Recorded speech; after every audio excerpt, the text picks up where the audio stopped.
Friends, Assalamu alaikum. Welcome to my mathematics channel MK Study. So today our topic is properties of determinant. Students, आज का जो हमारा topic है वो है properties of determinant. जैसे कि मैंने पिछली क्लास में आपको बताया था डिटरमिनेंट क्या होता है, तो आइए देखते हैं properties of determinant क्या होती है। नंबर 1 प्रॉपर्टी है फॉर अ स्क्वायर मैट्रिक्स ए। अगर हमें कोई एक स्क्वायर मैट्रिक्स गिवन है, उस स्क्वायर मैट्रिक्स का हम ट्रांसपोज करें, फिर हम उस ओरिजिनल स्क्वायर मैट्रिक्स का डिटरमिनेंट निकालें और ट्रांसपोज जो स्क्वायर मैट्रिक्स को हम ट्रांसपोज किया उसका डिटरमिनेंट निकालें, तो दोनों का वैल्यू हमें सेम मिलेगा। एग्जाम्पल, अगर हमें ये स्क्वायर मैट्रिक्स है, इसका हम डिटरमिनेंट निकालते हैं तो हमें उसका वैल्यू -2 मिलता है। फिर इसी स्क्वायर मैट्रिक्स का हम ट्रांसपोज करते हैं और ये इसका हमने ट्रांसपोज किया है, फिर इसका हम डिटरमिनेंट निकालते हैं तो इसका वैल्यू भी क्या मिलता है, -2 मिलता है, मीन्स सेम मिलता है। तो पहली प्रॉपर्टी जो डिटरमिनेंट की है वो कहती है determinant of A is equal to A transpose of determinant. Means हम ए स्क्वायर मैट्रिक्स का डिटरमिनेंट निकालें और फिर उसी स्क्वायर मैट्रिक्स का ट्रांसपोज करके फिर उसका डिटरमिनेंट निकालें तो दोनों का वैल्यू क्या आएगा, सेम आएगा। तो ये है पहली प्रॉपर्टी ऑफ डिटरमिनेंट। तो second property, if in square matrix A 2 rows और 2 columns are interchanged the determinant of the resulting matrix is minus of determinant A. अगर हमें कोई स्क्वायर मैट्रिक्स गिवन है और उस स्क्वायर मैट्रिक्स की 2 रोज को या 2 कॉलम्स को हम आपस में इंटरचेंज कर देते हैं, तो जो उस डिटरमिनेंट का रिजल्ट निकलेगा उसके आगे साइन माइनस किया जाएगी। अगर हम ये स्क्वायर एग्जांपल ये हम स्क्वायर मैट्रिक्स गिवन है, इसका हम डिटरमिनेंट निकालते हैं तो इसका डिटरमिनेंट का वैल्यू हमें 5 मिलता है। फिर इसी स्क्वायर मैट्रिक्स के हम रो को आपस में चेंज कर देते हैं, मीन्स सेकंड रो को फर्स्ट रो कर देते हैं, फर्स्ट को सेकंड कर देते हैं, और फिर इस स्क्वायर मैट्रिक्स का हम डिटरमिनेंट निकालते हैं तो इस स्क्वायर मैट्रिक्स का डिटरमिनेंट का वैल्यू हमें -5 मिलता है।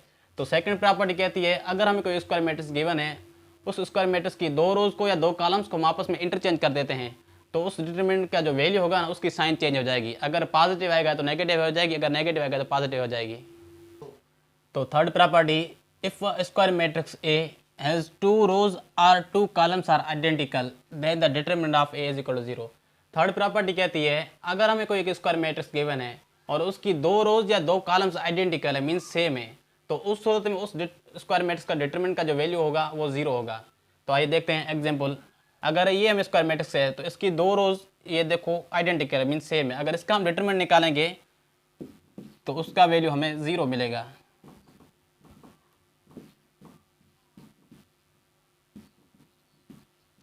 तो इसका डिटरमिनेंट निकालते हैं।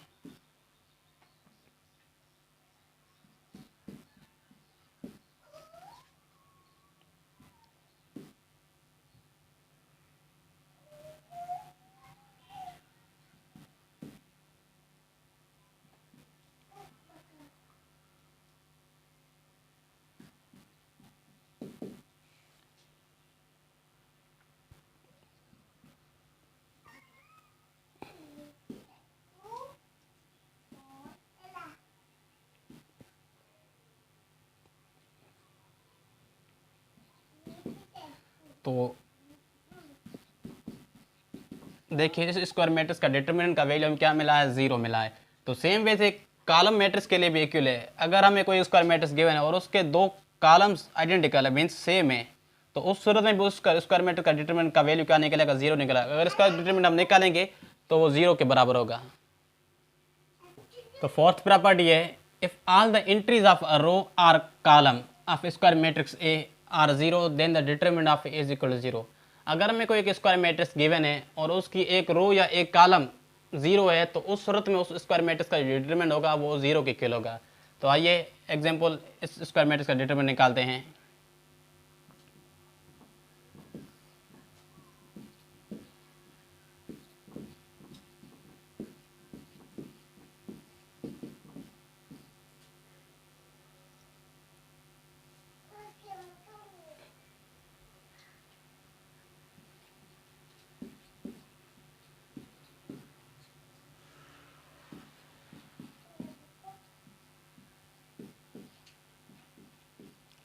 तो देखिए इस स्क्वायर मैट्रिक्स का हमें डिटरमिनेंट क्या मिला है, 0 मिला है। तो फोर्थ प्रॉपर्टी कहती है अगर कोई एक स्क्वायर मैट्रिक्स गिवन है, उसकी एक रो या एक कॉलम 0 है, तो उस सूरत में उस स्क्वायर मैट्रिक्स का डिटरमिनेंट जो होगा वो 0 के इक्वल होगा। तो fifth property, if the entries of a row or column in a square matrix A are multiply by a number k and k belongs to r real number then the determinant of the resulting matrix is equal to k into determinant of a। अगर हमें कोई square matrix given है और उसकी एक रो या एक column के से मल्टीप्लाई है और के यहाँ क्या एक स्केलर है, तो उस सूरत में उस स्क्वायर मैट्रिक्स का जो रिजल्ट होगा वो के इंटू डिटरमिनेंट ऑफ ए के होगा।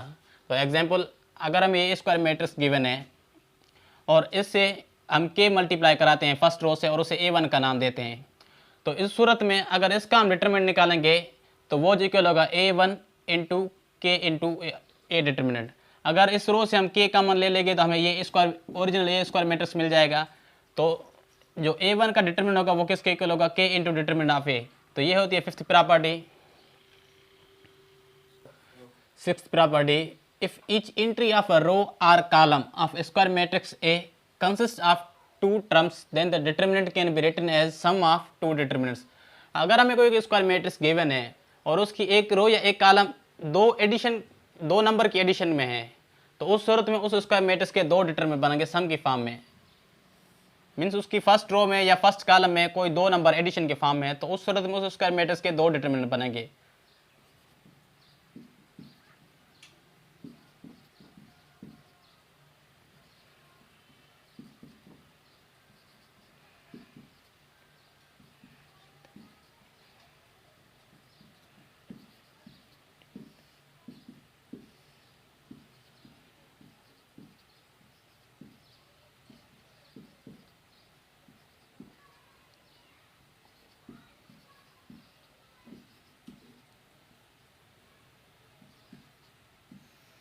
तो इस सूरत में अगर हमें कोई स्क्वायर मैट्रिक्स गिवन है और उसकी एक रो एडिशन के फॉर्म में या एक कॉलम एडिशन के फॉर्म है, मीन्स उसमें दो एलिमेंट्स है या दो नंबर है, तो उस सूरत में उस स्क्वायर मैट्रिक्स के दो डिटरमिनेंट बनेंगे सम की फॉर्म में। तो सिक्स्थ प्रॉपर्टी ये है।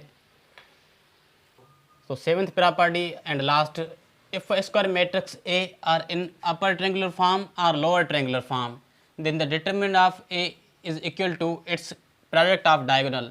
अगर हमें कोई स्क्वायर मैट्रिक्स गिवन है और वो जो स्क्वायर मैट्रिक्स है वो अपर ट्रायंगुलर के फॉर्म में है या लोअर ट्रायंगुलर के फॉर्म में, तो उस सूरत में उस स्क्वायर मैट्रिक्स का जो डिटरमिनेंट होगा वो उसकी प्रोडक्ट के इक्वल होगा। एग्जांपल, ये जो स्क्वायर मैट्रिक्स है ये अपर ट्रायंगुलर के फॉर्म में है, अगर इसका हम डिटरमिनेंट निकालेंगे तो वो इसकी प्रोडक्ट के इक्वल होगा। लेट सपोज इसका डिटरमिनेंट निकालते हैं।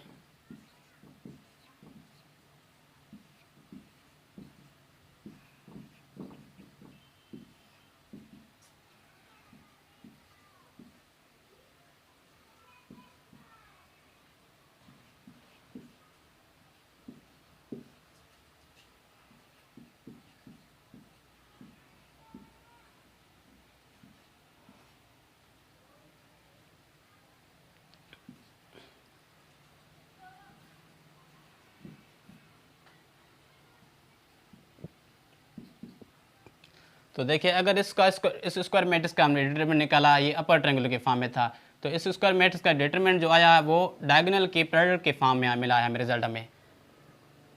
तो ये है अपर ट्रायंगुलर के फॉर्म में। अगर सेम वे से हम लोअर ट्रायंगुलर की डिटरमिनेंट निकालें तो वो भी जो हमें मिलेगा उसका रिजल्ट उसका भी हमें डायगोनल के प्रोडक्ट के इक्वल मिलेगा, मीन्स डायगोनल वाले एलिमेंट। और अपर ट्रायंगुलर हम उससे कहते हैं जिसके डायगोनल के वाले एलिमेंट सारे जीरो हो, और लोअर ट्रायंगुलर जिसके डायगोनल के ऊपर वाले एलिमेंट सारे जीरो हो। तो ये थी सेवंथ प्रॉपर्टी। स्टूडेंट्स, अगर आपको मेरा वीडियो अच्छा लगा है तो वीडियो को लाइक करें, चैनल को सब्सक्राइब करें। अगर आपको कोई डाउट है तो आप मुझे कमेंट कर सकते हैं।